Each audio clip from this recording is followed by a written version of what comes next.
Hey YouTube, it's Chris O'Shea here with the Gut Sales Minute. Just wanted to go over one topic today. I've been hammering out follow-up calls with some old leads all morning, thanks to good friends at Red Bull. And I'm getting pretty hungry, so I'm going to go grab myself a lunch. But before I leave the office, I wanted to shoot this quick video and talk about the difference between dials, connections, and conversions as it relates to cold calling, dialing for dollars, telephone prospecting, telemarketing, however you want to call it, whatever you want to call it, whatever name you have for it, picking up the phone, talking with people, and making the decision as the salesperson whether or not you are going to do business today or whether or not it's over and the person isn't qualified or they're not ready to make a commitment today.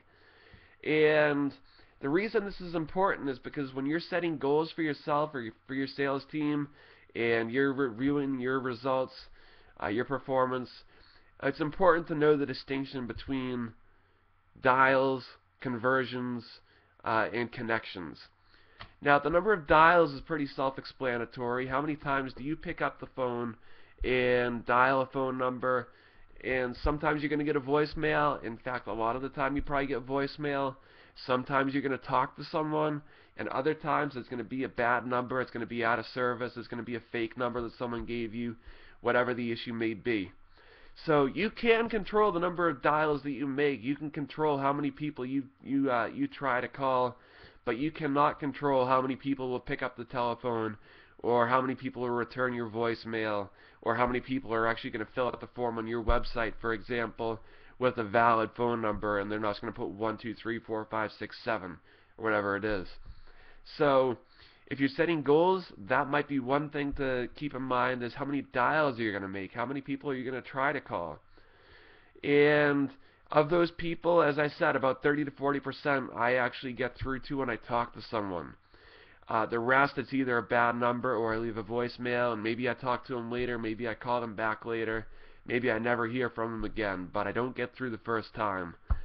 So the next step is number of connections. How many people do you actually talk to?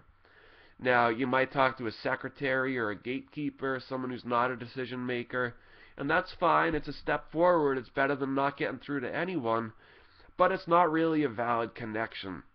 So you want to count how many people are you talking to that can make a decision, how many decision makers, people who have the authority to purchase a product or service from you. And last but certainly not least, how many conversions do you make? How many people do you talk to that you take them from a prospect, from just a lead, someone that contacted you or requested some information about your product or service, and how many of them move to the next step in your sales process? Now, this might be you sending them a proposal or a written offer or maybe a sales quote. Maybe they send you some information that you need in order to move on to the next step in the sales process.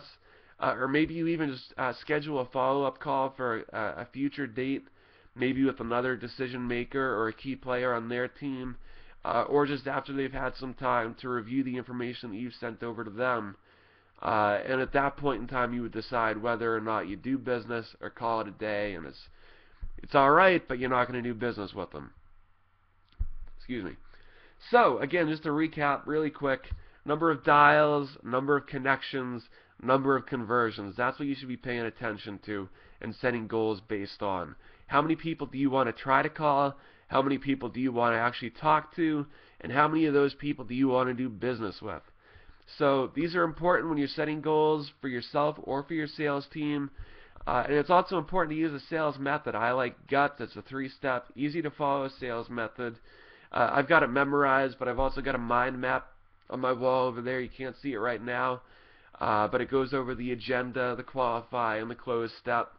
And what I've done is I've actually put these together in a Dropbox folder with some excerpts from some other GUT sales ebooks by Claude Diamond. And I've got some other cool stuff in there as well. If you want this, it's free. I'll give it to you. All you need to do is go to my website, the3stepsalesmethod.com. I've included a link in the video below here, or there's a link right here somewhere. I'm not a weatherman, so I'm not good at pointing at stuff that's, well, you know what I mean. But click on the link, fill out the information. on the website. Check out some of the blog articles I've written, the other videos I've done, and get your free access to the Dropbox folder. Learn about guts, and then go out, make some dials, make some connections, make some conversions, and give me a call if you want to talk. I answer my own phone at 978-294-9778. Again, it's Chris O'Shea, the 3stepsalesmethod.com, gut sales, 978-294-9778. Look forward to talking to you soon. Have a great day.